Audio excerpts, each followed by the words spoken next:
প্রতিটা ভ্রমণে কিছু না কিছু অভিজ্ঞতা থেকে যায়, অভিজ্ঞতা রয়ে যায়।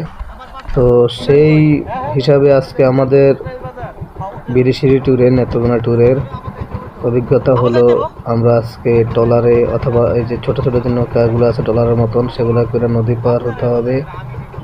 নদী পার হওয়ার জন্য অবশ্যই ট্রলারে উঠতে হবে, এখানে কোনো ফেরি টেরি কোনো কিছু নাই।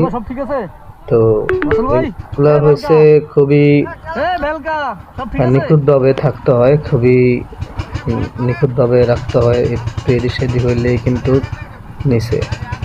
তো সব কিছুর জন্য আসলে আলহামদুলিল্লাহ যে ভ্রমণ করতে গেলে এমন পরিস্থিতির মধ্যেই পড়তে হবে।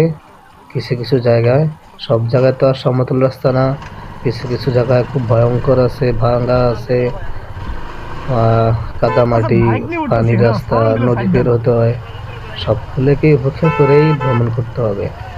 তো ভ্রমণের ক্ষেত্রে এগুলো হচ্ছে জরুরি যে আপনাকে, আমাকে, সবাইকে কিন্তু এগুলো হচ্ছে আসলে খুবই বিনোদনময় এই ভ্রমণগুলা। তো আমরা যারা নেত্রকোনাতে আসছি প্রায় 10-12 জন, খুব এনজয় করছি আমরা আল্লাহর রহমতে। খুব ভালোভাবে আমাদের সময় এখানে ভ্রমণ করার প্রতিটি স্মৃতির পাতায় রয়ে গেল। তো আলহামদুলিল্লাহ এই ভ্রমণটা আমাদের খুব সুন্দর একটা ভ্রমণ হয়েছে, খুব সুন্দর একটা রিল্যাক্স ট্যুরের মতন হয়েছে। তো আশা করি এমন ট্যুর সচরাচর হয় না, তো হয়ে যাবে আশা করি।